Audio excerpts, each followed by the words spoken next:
नमस्कार दोस्तों, welcome back to money matters. आप लोगों को मालूम ही है फेब और मार्च की गिरावट को लेकर हमने बहुत पहले बात करी थी।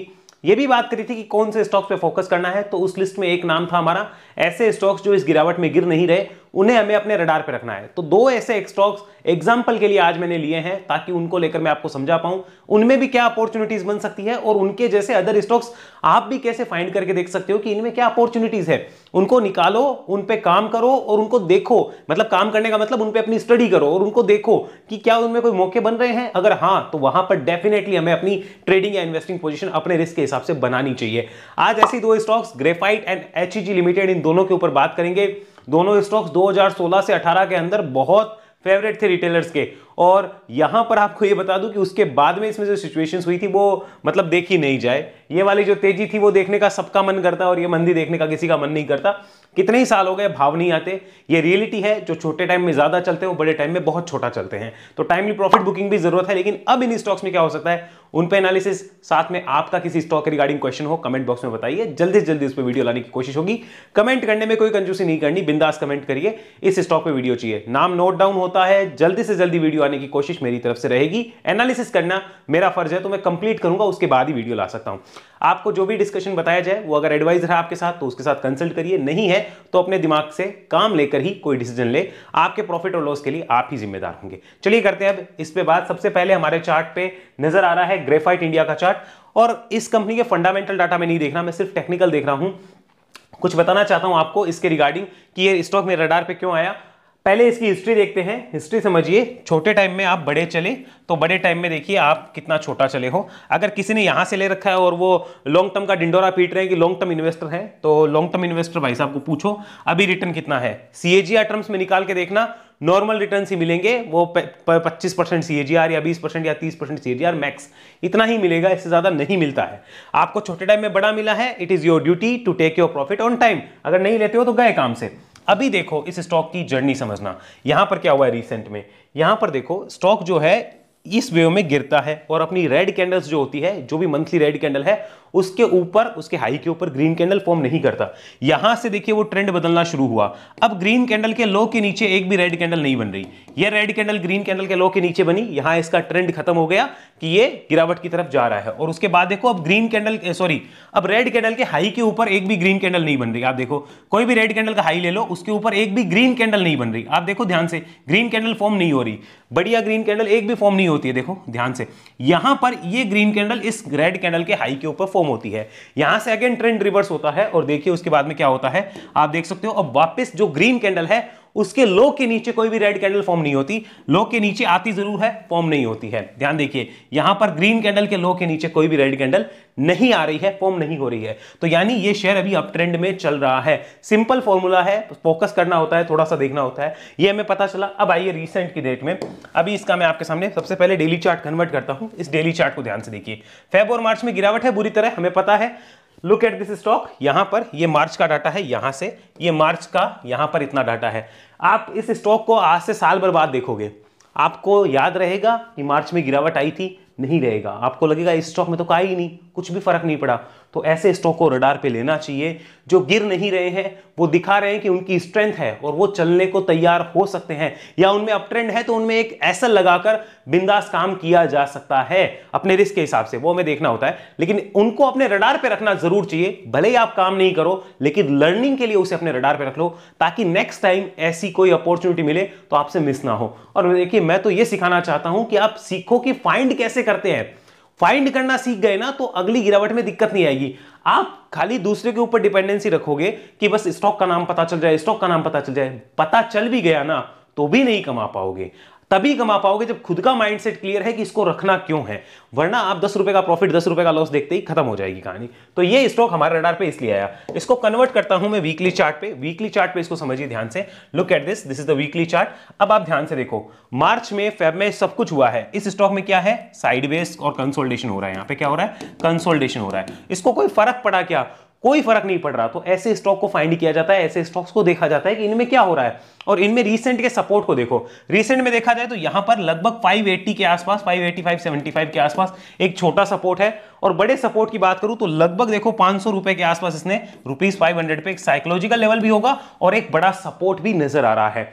रेजिस्टेंसेस की बात करें तो स्टॉक के लिए यहां पर एक रेजिस्टेंस रेंज हो रही है जहां पे बार बार जाके टकरा रहा है, लगभग 650-60 की रेंज है, 650-660 की रेंज है जहां पे रेजिस्टेंस इसके लिए खड़े हुए हैं। उसके ऊपर निकलता है तो और तेजी में जाने की संभावना होगी और स्टॉक इन लेवल्स की तरफ जाने की कोशिश करता हुआ नजर आ सकता है। फिलहाल हमें वीकली चार्ट देखने पे पता चल गया, वीकली देखा तो वीकली में पता चला ट्रेंड क्या है, ट्रेंड बुलिश है, यहां पे भी ट्रेंड बुलिश है। मंथली पे ट्रेंड क्या था, मंथली चार्ट देखो, मंथली पे भी ट्रेंड बुलिश है। तो हमें ऐसे स्टॉक फाइंड करने हैं जिनके ट्रेंड अभी भी बुलिश है इस मिड कैप स्मॉल कैप के करेक्शन के बावजूद। इस तरह से स्टॉक्स फाइंड करेंगे तो हमारे पास अपॉर्चुनिटी रहेगी टाइमली उन स्टॉक्स में पैसा बनाने की भी। और पैसा नहीं भी बनाते, पैसा तो एडवाइजर बना के देगा आपका, अगर है तो पैसा नहीं भी बनाते लर्निंग तो ले लो ताकि अगली बार मौका मिस ना हो। ये इतना क्लियर करा।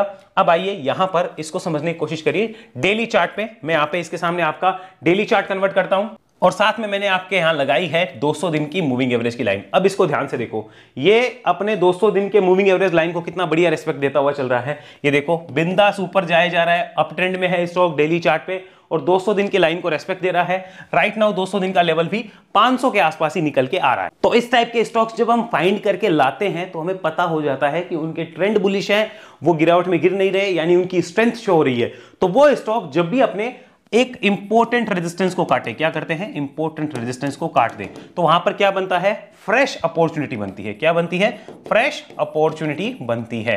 तो ये स्टॉक आपके रडार पे होने चाहिए। अब ऐसे स्टॉक को ढूंढोगे कैसे, सिंपल सी बात है, जाओ कहीं ना कहीं एनएससी की साइट पे देख लो, गूगल पे देख लो, कौन से ऐसे स्टॉक्स है जो अभी गिर नहीं रहे, उनकी स्टडी करो, उनको देखो। फंडामेंटल भी आप देखो, मैं फिलहाल नहीं देखता फंडामेंटल, क्योंकि जब स्टॉप लॉस के साथ काम करना है तो फंडामेंटल देख के उखाड़ के लूंगा, और अगर स्टॉप लॉस के साथ काम नहीं करना तो फिर तो कभी भी ले लो, फिर तो दिक्कत ही नहीं, फिर फंडामेंटल देख के कभी भी ले सकते हो। तो फंडामेंटल तो इस कंपनी के हिसाब से यहां भी अच्छे ही होंगे। लुक एट दिस, मैं सिर्फ इतना जानता हूं फंडामेंटल तो यहां भी अच्छे ही होंगे। ये देखो जब ये स्टॉक 1000-1200 के आसपास गया था तब भी अच्छे होंगे, फंडामेंटल तब भी अच्छे थे। जब 100 रुपए आ गया, 1000 का स्टॉक 100 रुपए आ जाता है, फंडामेंटली अगर हम उसमें बैठे रहते हैं तो मेरे हिसाब से, मेरे समझ में नहीं आती है गणित क्या होती है वो। तो यहां पर सिंपली इन चीजों को देखो, ऐसे स्टॉक्स को हम लोग हमेशा टेक्निकल के हिसाब से फॉलो करते हैं। तो अभी 200 EMA भी यहां पे 500 के आसपास नजर आ रहा है। स्टॉक के लिए देखो 650-60 की रेंज करती है तो नई अपॉर्चुनिटी बन सकती है। अब इसमें देखो अभी की डेट में क्या किया जा सकता है, उसके लिए हम वापस वीकली चार्ट पे चलते हैं। ये वीकली चार्ट आया हमारे सामने, अब इसको ध्यान से देखना। यहां पर देखिए ये वीकली चार्ट है। अब इसके कुछ इंपॉर्टेंट लेवल जो हमने बात करें कि 500 रुपए अभी एक इंपॉर्टेंट लेवल नजर आता है स्टॉक के लिए। और अपसाइड का पोटेंशियल कब होगा, जब इस 650-60 की रेंज को काट देता है तो अनदर अपसाइड का पोटेंशियल होगा। उसके बाद में इसमें एक फ्रेश ट्रेड और बन सकती है 650-60 के ऊपर, 650-60 के अबो होने पे यहां पर ₹575-580 क्या हो जाएगा, इंपॉर्टेंट सपोर्ट हो जाएगा, इंपॉर्टेंट सपोर्ट हो जाएगा। अभी भी शॉर्ट टर्म का इंपॉर्टेंट सपोर्ट वो है, लेकिन उसके बाद में स्ट्रॉन्ग हो जाएगा। तो यहां से कोई भी डिप मिलती है तो डेफिनेटली हमें इसका ध्यान रखना है, आना मुश्किल है डिप। और अगर अपसाइड में जाता है या किसी के पास होल्डिंग में है तो वो स्मार्ट प्लेयर्स डेफिनेटली इसको राइड कर रहे होंगे। और 500 अभी इसका लॉन्ग टर्म का इंपॉर्टेंट लेवल नजर आता है। दैट डजंट मीन आज हम इसमें जाएं, आज हम इसको बाय करें, नहीं, हमें इसे अपने रडार पे रखना है। रडार पे रखने के साथ ही कोई मौका दिखता है अपने अपने सेटअप के हिसाब से तो हमें डिसीजन लेना है। हालांकि स्टॉक का ट्रेंड अभी बुलिश है, ये भी ध्यान रखना है। तो बुलिश है इसका मतलब ये नहीं होता कि वो कंटिन्यूस बुलिश ही रहेगा, हो सकता है नीचे आ जाए। तो इसलिए उसके लिए ही हमारे पास एक इंपॉर्टेंट लेवल होता है 500 का। तो कोशिश ये रहती है कि अगर कोई गिरावट आती है, मेरे लिए बेसिकली प्लान रहता है कि अगर कोई गिरावट आती है इस रेंज के नीचे और 550 या 540 पे मिल जाए तो मेरे लिए स्टॉप लॉस क्या 500 देखी जाएगी, जो होगा वो ठीक है, 5-7-8% का स्टॉप लॉस देख लेंगे। और अगर ऊपर चला जाता है 650-60 के ऊपर तो फिर मेरे लिए क्या 570-580 की रेंज है, इसको एसएल बना के काम करना है तो देख सकते हैं मेरे रिस्क के हिसाब से। वो डिपेंड करता है एक इंडिविजुअल के रिस्क पे, लेकिन इनको रडार पे रखना डेफिनेटली आपका फर्ज अगर आप ट्रेडर हैं। ऊपर की साइड में इन लेवल्स के ऊपर निकलने के बाद जो है स्टॉक के लिए और इंपॉर्टेंट लेवल्स खुलेंगे जहां पर 700, 750 और 800 प्लस जो है वो स्टॉक दिखाने की कैपेबिलिटी रखता है, क्योंकि स्टॉक के लिए भी बुलिश मोमेंटम कंटिन्यू है। और ये सारा एनालिसिस खराब हो जाएगा 500 के नीचे, ये रहा लेवल, ये 500 के नीचे सारा एनालिसिस खराब हो जाएगा। ये भी हमें माइंड में रखना चाहिए और इन चीजों को नोट डाउन करना है। ये था first stock graphite India limited. हालांकि इसके फंडामेंटल्स अगर आप चाहें तो डेफिनेटली मैं आपको एनकरेज करूंगा कि आप देखिए। अब चलते हैं सेकंड स्टॉक पे जो इस लिस्ट में हमारे सामने निकल के आता है। Company name is HEG limited. ये मुझे और ज्यादा अच्छा लग रहा है, रीजन क्या है ध्यान से समझिएगा। HEG का पहले आपको मैं मंथली चार्ट दिखाना चाहता हूं। Look at this, this is the monthly chart. और लॉन्ग टर्म वालों से मेरी एक विनती, मुझे एक चीज बताइएगा जरा, ये रहा 2008 का हाई। 2008 का हाई कब कटा, 2017 में कटा तो उसमें उसके हिसाब से तो हमारे जो टेक्निकल्स होते हैं वो भी यहाँ बोल रहे थे कि स्टॉक यहाँ से कहीं अब अपसाइड का पोटेंशियल दिखाएगा। यहाँ लेना अच्छा नहीं था, बजाय कि इतने साल लेके बैठने के। अपनी अपनी थिंकिंग हो सकती है, बट मैं हमेशा ये कहूँगा कि आप कोशिश करो कि स्टॉक को तब फाइंड करो जब वो चलने वाला हो। और देखिए यहाँ से एक शानदार रिटर्न बना, अब छोटे समय में बड़ा चल गया तो बड़े समय में आ जाओ भैया। तो इसका 400 रुपए का जो भाव 2020 में था, वही भाव यहाँ पर 2007, 8, 9 में भी था। तो लॉन्ग टर्म पे होता क्या है, मेरे तो समझ में नहीं आया। कई लोग लॉन्ग टर्म का जो जिस हिसाब से पिक्चराइजेशन करते हैं, लॉन्ग टर्म के लिए भी आपको ट्रेलिंग एसएल रखना ही चाहिए। अगर नहीं है तो कोई इलाज नहीं है। अगर आज की दुनिया में आप ये सोच रहे हो कि आने वाले 15 साल 20 साल के लिए मैं किसी कंपनी को उठाऊं, तो उठाइए, कोई दिक्कत नहीं है। हर साल 2 साल 6 महीने में उसको रिव्यू करना बनेगा, सीरियस रिव्यू करना बनेगा। नहीं करते तो गए काम से। और आप ये सोच रहे हो कि मैं आज किसी कंपनी का नाम पता कर लूं जो आने वाले 15 साल के लिए अच्छी हो। भैया एआई का जमाना है, ये टेक्नोलॉजी का जमाना है। यहां साल 2 साल बाद क्या होगा किसी को नहीं पता। इतना एनालिसिस आप कर सकते हो। तो अपने आप को समय के साथ चेंज करना सीखिए। जब स्टॉक मार्केट आया था तो लोग पुराने ख्यालों में थे कि स्टॉक मार्केट नहीं है, अच्छा नहीं है, ये नहीं है, वो नहीं है। तब समय था वाकई में पैसा लगाने का लॉन्ग टर्म का। आज समय वो नहीं है कि आप लॉन्ग टर्म कुछ भी लेके बैठ जाओ। आज समय वो है कि आपको हर बार उसको रिव्यू करने की जरूरत है 6 महीने 12 महीने के अंदर, और 2 साल तक की एनालिसिस आप करिए। उससे ऊपर की डाटा के लिए आप प्लीज वेट करिए। मैं आपसे ये कहना चाहता हूं। आगे देखिए, यहां पे बात करते हैं एचईजी का चार्ट ध्यान से देखिएगा। अब देखो महाराज जी, इसमें क्या हुआ, मंथली चार्ट है। ये कितने महीनों से इस रेंज के अंदर खड़ा है आप खुद देख लीजिए, जिसमें अपर में 2000 रुपीज इंपॉर्टेंट लेवल है, और लोअर साइड में अगर देखना चाहूं तो यहां पर मैं लाइन लगाना चाहूंगा आपके साथ, और ये रेंज आती है ऑलमोस्ट 1460 रुपए की। मैं यहां पे लिख देता हूं 1460। इस रेंज के अंदर जो है वो स्टॉक कब से बंधा हुआ है, कितने ही महीनों से, लगभग 1 साल होने को आ गया। इस पे कोई गिरावट का फर्क पड़ा? आंसर इज नो, कोई गिरावट का फर्क नहीं पड़ा। क्यों? क्योंकि ऑलरेडी आई हुई है, क्या फर्क पड़ेगा। यहां पर देखो सेम टाइप का पैटर्न बना था, दिख रहा है। इस टाइप के पैटर्न के बाद स्टॉक ने ब्रेकडाउन किया, तो स्टॉक ने फिर नीचे की जर्नी पूरी कर दी। अभी स्टॉक वापस उन्हीं लेवल्स, उन्हीं रेंज के आसपास जा रहा है जो इसके लिए पहले क्या था, यहां पे सपोर्ट था। अभी क्या बना हुआ है, रेजिस्टेंस बना हुआ है। तो अगर 2000 के ऊपर निकलता है तो अनोदर तेजी के संकेत है कि नहीं है, आप खुद सोचो। अब गारंटी तो नहीं है उसकी, लेकिन उसमें विद एसएल एक प्रॉपर ट्रेड बनेगा। विद एसएल एक प्रॉपर ट्रेड बन सकता है, प्रॉपर वहां पे हमारे लिए काम करने की अपॉर्चुनिटी हो सकती है। तो वो ध्यान रखनी है हमें, और ऐसे स्टॉक्स को फाइंड करना है। अब इसको समझिए, मंथली ट्रेंड हमने देखा, मंथली ट्रेंड इज बुलिश, और यहां पर 2 सपोर्ट में आपके सामने लगाना चाहूंगा। First is 1600, second is 1460। ये 2 इंपॉर्टेंट सपोर्ट है। रेजिस्टेंस में 2000 विल बी इंपॉर्टेंट रेजिस्टेंस। ये 3 लेवल से आप नोट डाउन करना चाहें तो कर सकते हैं। उसके आगे कहानी हम बात करेंगे वीकली पे। चलिए वीकली चार्ट कन्वर्ट करते हैं। Have a look at this is the weekly chart. यहां शायद मुझे नहीं लगता कुछ बोलना पड़ेगा, क्योंकि अगर आप चैनल को काफी टाइम से देख रहे हो आपको पता चल रहा होगा यहां पर क्या हो रहा है। आपको साफ साफ दिख रहा होगा यहां क्या होता हुआ नजर आ रहा है। अब देखिए ये स्टॉक जो है इस रेंज के अंदर है। रेंज से जैसे ही निकलता है कोशिश यही होगी कि ओवर अपसाइड का मोमेंटम जो वो पकड़े। और देखो मार्च में ये जब शुरू हुआ मार्च, तो देखो ये डाउन पे था। मार्च में ये स्टॉक क्या है, पॉजिटिव है। मार्च में ये स्टॉक पॉजिटिव है। वीकली क्या है, वीकली चार्ट पॉजिटिव यानी बुलिश, मंथली सेम बुलिश। अब डेली को और देखते हैं वो बुलिश है या नहीं है। एक बार इसको मैं जूम आउट करके एक चीज और दिखाता हूं ताकि आप एनालिसिस सीखें। देखो मेन चीज है सीखो, सीखे बिना कुछ भी नहीं है। अब देखो इसको, ये 2000 रुपए का लेवल यहां क्या था, ये था सपोर्ट। क्या था, सपोर्ट। यही लेवल अभी क्या बन रहा है, रेजिस्टेंस बन रहा है। तो एक छोटी सी रेंज है कायदे से 1950 से 2000 की, जो कि एक इंपॉर्टेंट सप्लाई जोन बना हुआ है। क्यों, पहले क्या था, यहां पे डिमांड जोन था। तो हमें क्या पकड़ना है, जब वो सप्लाई जोन हो जाता है तो अपर रेंज पकड़ो। तो 2000 क्या हो जाएगा, हमारा रेजिस्टेंस हो जाएगा। इसको हमें अपना रेजिस्टेंस मानना है। जैसे इसके ऊपर निकलता है यहां पे अनदर अपॉर्चुनिटी बनेगी। अब उस अपॉर्चुनिटी में स्टॉक जो है 2170 रुपए जो मुझे दिख पा रहा है, उसके बाद में 2250 ये सेकंड, और उसके बाद में 2400 प्लस तक के लेवल्स भी लेने की कैपेबिलिटी रखता है। इवन और भी ऊपर जा सकता है, जैसे कि 2600 तक के गेट इसके लिए खुल जाएंगे। मैंने तो 3 इंपॉर्टेंट रेजिस्टेंस दिए हैं, गेट और ऊपर के भी खुलेंगे, तो जो ट्रेलिंग करते हैं उनके लिए भी फायदा होगा। इसका भी हमें ध्यान रखना है। आइए यहां पे बात करते हैं इसकी डेली चार्ट पे। तो ये हमने लगा दिया। अब एचईजी लिमिटेड का डेली चार्ट देखिए, शायद कुछ बोलना ना पड़े। This is 200 days moving average line. इसको भी ध्यान से देखिए, स्टॉक क्या कर रहा है, इसी लाइन को परफेक्ट रेस्पेक्ट देता हुआ नजर आ रहा है। परफेक्ट रेस्पेक्ट मिल रही है। तो मुझे एकदम क्लियर हो गया है कि इसमें मेरा रिस्क कितना है। आज की डेट में 1600 ही मेरा इंपॉर्टेंट सपोर्ट हो जाता है। इससे ज्यादा रिस्क लेने की जरूरत ही नहीं है। अगर किसी के पास होल्डिंग में है तो वो स्मार्ट प्लेयर भी 1600 का ध्यान रख रहे होंगे।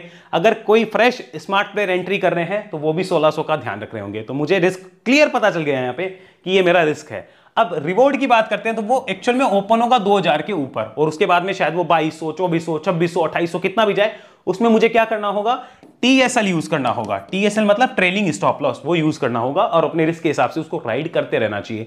जैसे मान लीजिए अभी 1800 है स्टॉक, जैसे ही मान लीजिए लगभग 2400 आता है, मैंने एक काम किया कि आधा प्रॉफिट बुक कर लेता हूं, क्योंकि अब बचा हुआ जो क्वांटिटी है उसकी कॉस्ट मेरी 1200 रुपए हो जाएगी। एग्जाम्पल, जैसे 1800 रुपए पे मैंने लिए थे 100 शेयर, तो 2400 रुपए आया तो मैंने बेच दिए 50 शेयर। तो अब ये जो 50 मेरे पास इसमें से बचे हैं, उस 50 की कॉस्ट कितनी हो गई, 1800, 2400 माइनस 1800 यानी 600 का प्रॉफिट बुक हुआ, तो इसमें से घटा दो तो 1200 रुपए कॉस्ट हो गई। तो शेयर 2400 पे खड़ा है, मेरी कॉस्ट 1200 है, टेंशन किसको है, आधी क्वांटिटी तो बची है। तो उस हिसाब से मुझे काम करना होगा और ट्रेलिंग एसएल के साथ राइड करना होगा। मैं चाहूं तो कॉस्ट टू कॉस्ट कर सकता हूं उसके बाद, या कुछ भी कर सकता हूं, इस हिसाब से मुझे देखना है। तो ये भी चार्ट जो है वो काफी अट्रैक्टिव है। ऐसे स्टॉक्स को देखो, ऐसे कंपनीज को निकालो। अब ये फंडामेंटली क्या कर रही है मुझे फ्रेंकली नहीं पता, क्योंकि जब मुझे काम ही स्टॉप लॉस के साथ करना है तो फंडामेंटल देख के मैं करूंगा क्या। सिंपल सी बात है, फंडामेंटल देखना चाहिए, खराब नहीं होता है। जिसको एनालिसिस आता है उसके लिए अच्छा होता है, क्योंकि जो फंडामेंटल एनालिसिस करके ही बाय शेयर करते हैं उन्हीं को तो हम देखते हैं चार्ट पे, तो वो लोग करेंगे तभी तो हमें दिखेगा। तो ये इस लेवल के ऊपर तेजी के लिए तैयार है। क्या अभी इसमें कोई ट्रेड एक्टिवेट है? Answer is no. लेकिन हाँ, अभी इंपॉर्टेंट लेवल तो 1600 के आसपास है। ट्रेड एक्टिवेट कब होता है यहाँ पे, या मोमेंटम शिफ्ट कब होगा बढ़िया तरीके से, 2000 के ऊपर अच्छी क्लोज के बाद में स्टॉक निकलने की कोशिश करेगा। और यहां पर ये तो हमने देखा ही है कि ये इतना निकल सकता है। चलिए इसको वापस वीकली लाते हैं, वीकली पे समझने की कोशिश करिए। यहां देखिए इसको, अब वीकली चार्ट हम वापस लाए, देखिए ये जैसे ही इस रेंज को क्रॉस करेगा तो ये इसके अपर पार्ट पे, यानी लगभग वो 2600 के आसपास आने की कोशिश करता हुआ नजर आएगा। उसके भी ऊपर जाता है तो नए ब्रेकआउट होंगे, नए गेट खुलेंगे। तो यहां पर जो ट्रेलिंग एसएल के साथ राइड करते हैं उनके लिए बहुत अच्छी अपॉर्चुनिटी भी बन सकती है। तो ऐसे स्टॉक्स को मैं अपने रडार पे रख रहा हूं। ये कोई भी मेरी तरफ से बाय के लिए नहीं है भैया। हो सकता है कल ये स्टॉक 1600 के नीचे आ जाए तो रोना चिल्लाना आप करो तो बिल्कुल भी वो बर्दाश्त नहीं होगा। तो आप प्लीज किसी भी स्टॉक में एंट्री ना करें, लेकिन ऐसी एनालिसिस सीखें, समझे कि कैसे स्टॉक्स को देखा जाता है, मार्केट में गिरावट हो तो कैसे अपॉर्चुनिटी फाइंड करी जाती है। ये सारी चीज सीखो। मेरा मोटिव तो ये है कि ये सारी चीज आप सीखो। बाकी आपकी अपनी अपनी इच्छा है।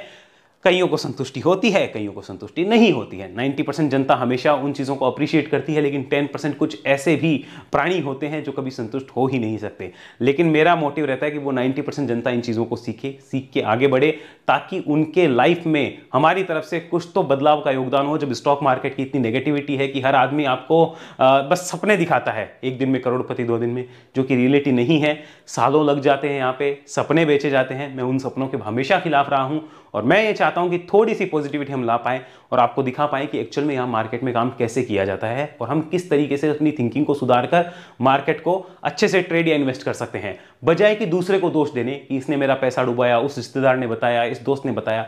इन सब बातों में कुछ नहीं रखा। लालच आपका है, सत्य है ये। आप अपने लालच की वजह से पैसा खोते हो, कोई दूसरा आपके पैसे के लॉस के लिए जिम्मेदार नहीं होता है। ये सच्चाई है। अगर आप किसी से टिप भी ले रहे हो तो लालच आपका है। आप इस सत्य को स्वीकार लो तो बेटर होगा, वरना आपके पैसे डूबेंगे और वो मेरे लिए भी पीड़ादायक है, आपके लिए भी पीड़ादायक है। उम्मीद होगी आपको एनालिसिस पसंद आया।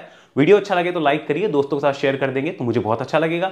साथ में अगर ऐसी एनालिसिस आप सीखना चाहें तो वेव एनालिसिस में आइए। वेव एनालिसिस मेरा पर्सनल ट्रेनिंग प्रोग्राम है 1 to 1, जहां पे मैं एक समय में एक इंसान को सिखाता हूं और उसे ट्रेनिंग देता हूं। अगर आप जानना चाहते हैं उसकी डिटेल तो इस नंबर पर व्हाट्सअप करिए। फीस रहती है 44,000 के लगभग।